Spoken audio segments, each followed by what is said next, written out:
I'm Lora Long in the NewsWatch newsroom. Coming up next, family fun at the San Fernando Fair. I'm Lora Long in South LA, where a family argument turns deadly. That story coming up. On one side of the street, you could see Bush supporters. On the other side of the street, supporters for John Kerry. Now, there are still volunteers making phone calls at this hour. And finally tonight, an uninvited visitor crashed a picnic party in the Angeles National Forest.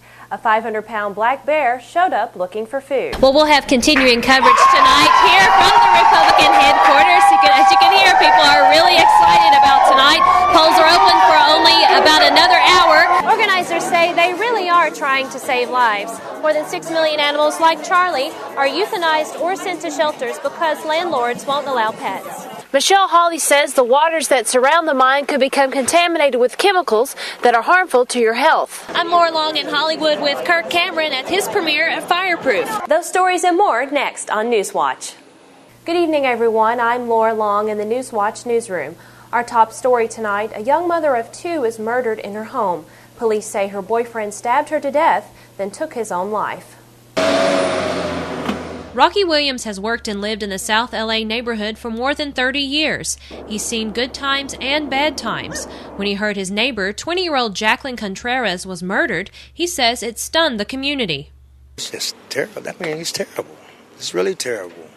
You know, so I hope they got good family that's going to take care of the kids. You know, I really hope they got somebody that's going to take care of them kids, because the kids are going to need it. The murder took place Sunday morning in this converted garage on the 300 block of Century Boulevard. Police say 29-year-old Jose Alvarez called them saying he killed his girlfriend. When police got to the house, they found a gruesome scene. They first saw the victim on the bed with several stab wounds, and they also saw that the suspect had hung himself in the same converted garage. People who knew this couple say they were quiet, kept to themselves, and tried to make the best lives for their children, even living in these squalid conditions. That's why this murder-suicide comes as a shock to neighbors. Why does we have to solve everything with violence? Maria Anthony says the murder-suicide left her and her daughter sad and angry. She says it's a crime that affects more than just the victim and her killer. We're teaching kids bad values. And we shouldn't be teaching them bad values. We should be teaching them right things to do. Talk it out and think about things. And maybe if you stop and think before you act, things will be better. The 2 children, a 4-year-old girl and 18-month-old boy, were placed in protective custody. Tonight, TV6's Laura Chaffins begins our 3-part series on sulfide mining. Good for business or risky business? Big Bay is a town where everyone knows your name, a town with character and beautiful streams. However, these waters could become filled with toxins if the so-called Eagle Project, a proposed sulfide mine, is not operated carefully.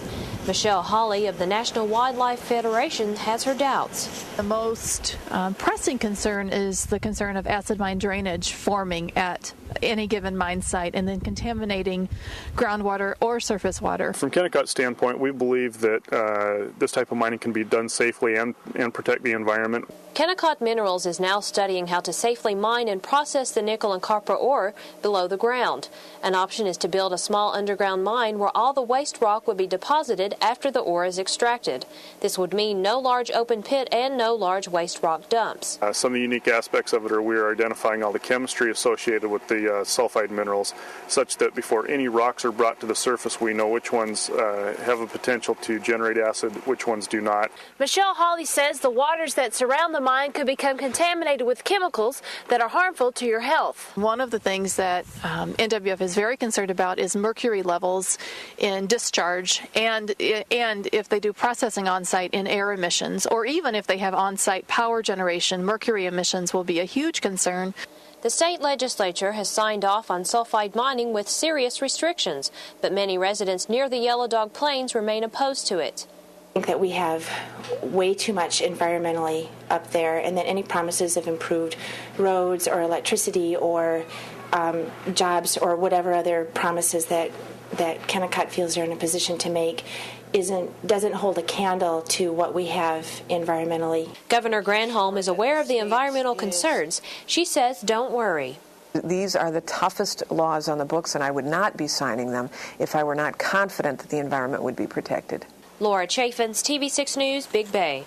Jay, we're here in Hollywood, the premiere of Fireproof, a movie that has a positive message. It's called Fireproof, an action-packed love story starring Kirk Cameron. The film premiered in Hollywood tonight, and Cameron says Fireproof gives a message of hope for marriages in crisis. Firefighters put their lives on the line to rescue other people, but yet at home, this firefighter is not putting anything on the line, and he's not rescuing his wife, the one who should mean most to him. He ain't a real man. The movie centers on a firefighter, played by Cameron, who's a hero in the department but a zero in the marriage department. But after getting a spiritual book from his father that teaches how to overcome marriage problems, Cameron's character learns how to fireproof his marriage. Firefighters from around the country came out to support the movie. I'm with Firefighters for Christ in New York City, and they have a chapter out here in LA. And we really want to support this film and get the word out that this can change marriages here. The premiere was held at the Los Angeles Fire Department's Memorial and Museum. Director Alex Kendrick says the movie has a message that hits home for firefighters and every family. What do you hope they walk away with after seeing the movie? You know, I hope they reconsider their roles, and husbands look at how they love their wives, and wives how they respond to their husbands, and so that they look at it more of a covenant instead of a contract. What I mean by that this is lifelong no matter what. Fireproof is getting great reviews, and it opens this weekend. In Hollywood, I'm Lora Long, NewsWatch LA. It's the biggest fair in the Valley, and it's in full swing. With giant horses and pigs, the San Fernando Fair is the largest community fair in Los Angeles. It's expected to draw 60,000 people over the next 3 days.